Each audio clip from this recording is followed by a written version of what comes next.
Cameron, a tough match tonight. Can you talk us through it? Yeah, it was tough. Always going to be nice to play a big dog like Rafa, and it's just kind of a bit strange playing the other night on Thursday in such a great atmosphere and good crowd, and then coming out there and the biggest score with no one there, and it was pretty dull. But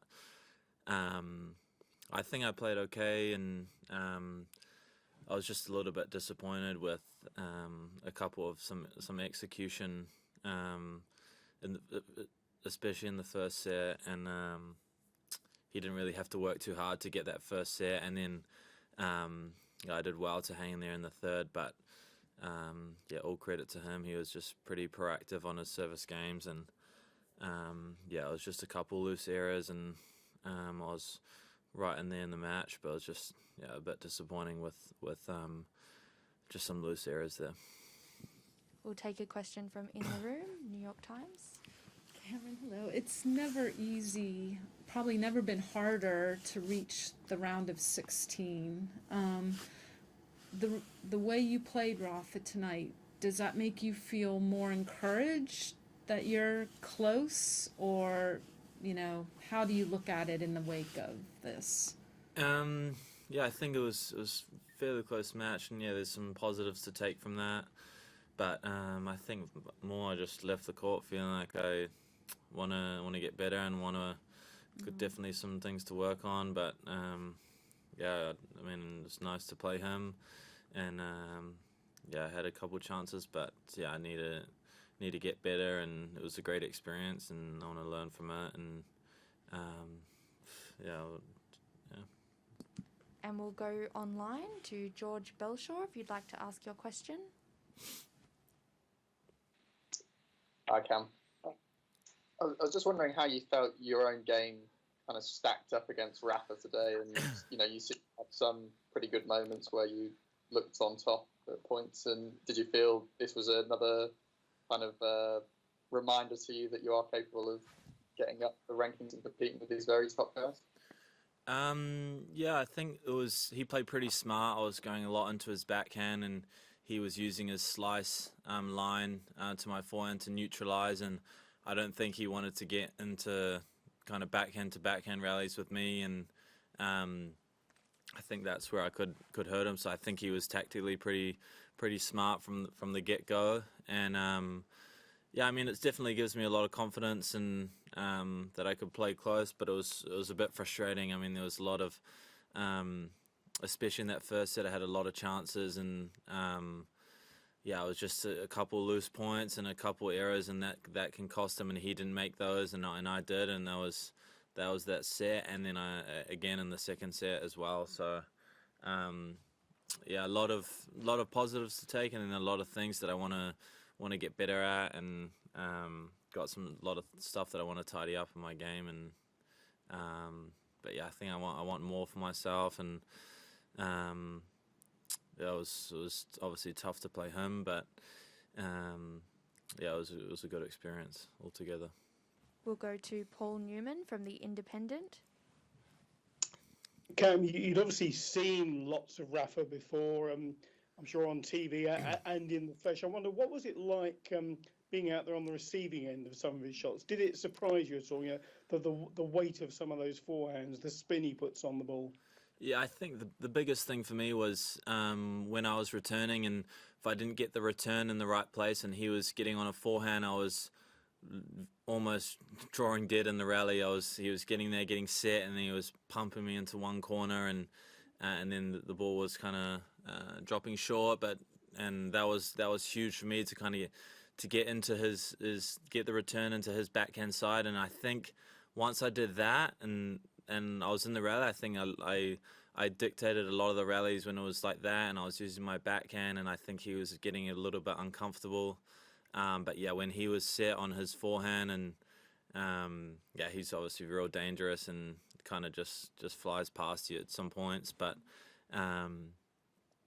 yeah, it was good. But it was a great experience, and yeah, it was nice. I mean, I wanted to be the one being proactive in the rallies and being the one kind of moving him around, but it was obviously tough to do on his service games, and yeah, he took care of his service games better than I did.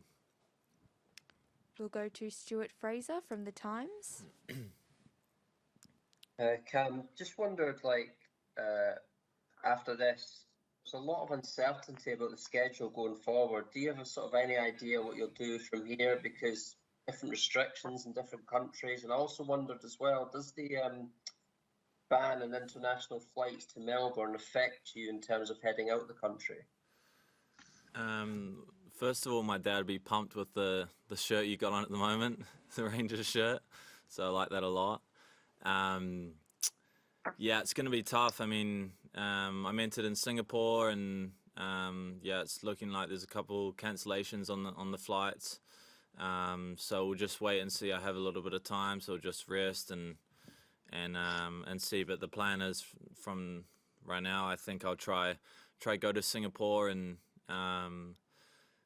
play that. But it's hopefully fingers crossed all the flights. But I think I can get through Sydney and get to Singapore that way. Robert Mall, The Sun. Cam, are you going to be practicing at the NTC over the next couple of months? And as a second question, what was your observations of the breaches of protocol that Andy Murray described last weekend? Well, I've just seen that in the UK now you have to do 10 days hotel quarantine. So my plan was never to go back to the UK. I was going to play tournaments and up until Miami, up till the schedule they had. So no, I will not be going back to NTC anytime soon. And I think it's going to be tough for the British guys because to go home at all, because as soon as you do that 10 days quarantine, you're going to lose a lot of momentum and a lot of your training and physicality, and so it's going to be difficult.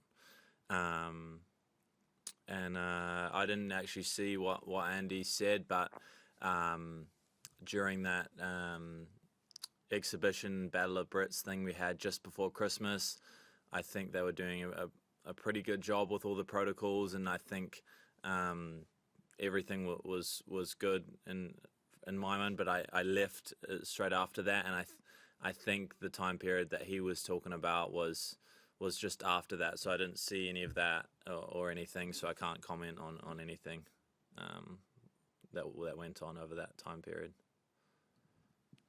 Daily Mirror, Neil McLemmon.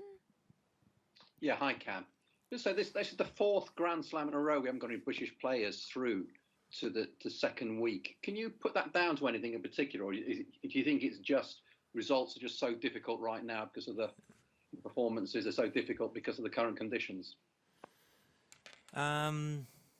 Yeah, I think there's obviously a lot of good players, and we're pretty unfortunate not to have Andy and Kyle over here as well to give ourselves a chance. And so the draw was pretty unfortunate this year. I played here for the first round, so that immediately took one of us out. And yeah, I mean, obviously the level here has been really tough, and we got some dubs guys through. Jamie's through. He's playing well. He's in the second week, so some lot of positives, and yeah, it's tough. I mean, I did everything to try and make the second week, and Rafa was too good today. So sorry I couldn't be in the second week, guys.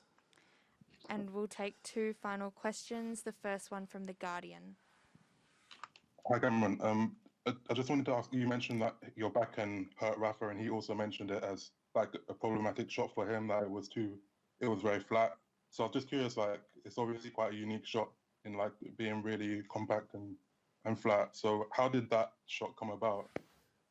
Yeah, it was just pretty natural for me, and I never really got too much coaching on it. And yeah, I tend to hit it pretty flat, and I think I troubled him a lot. But I think I could have used my backhand line a bit more. I was pretty successful when I did that, when he was trying to cheat over and use his forehand. But yeah, I haven't really been coached too much on that, and it's pretty natural shot, pretty bunty kind of shot, and it's kind of difficult, comes pretty low through the court as well, so it's tricky, especially for Rafa. And I think he he was aware of that, and I think he scouted me because he was already using the slice from the start. And I think if he was trying to hit over it would have been tougher, but he was pretty spot on with the tactics from the start. And we'll take our last question from the Sun, Robert Moore. Cam, Dan Evans is non-committal about the Tokyo Olympics. He doesn't fancy it. Given that you could perhaps replace Carl Edmund as the British number 2, perhaps move up the rankings this year, is that a goal to make the Olympics, to be there in Japan this summer? I mean, for me right now, with everything that's going on, is just to not look too far ahead, and who knows what's going to happen over these next couple months with everything going on. It's going to be an interesting time. So I mean, I haven't even made up my mind yet, or I don't even know how to even. I'm not sure. What's going to happen if Evo doesn't play, or if I'm number 2, or I don't know what kind of certain ranking you have to be, or when the deadline's going to be. So it's too tough to call, and I don't know what tournaments are going to be on. But I mean, obviously be great to play, and I'd love to play the Olympics. It'd be a phenomenal event, but who knows the circumstances and what's going to happen, or even if it's going to go ahead. So we'll just wait and see on that one. Thank you, everyone. That concludes our press conference for this evening. Thanks, guys.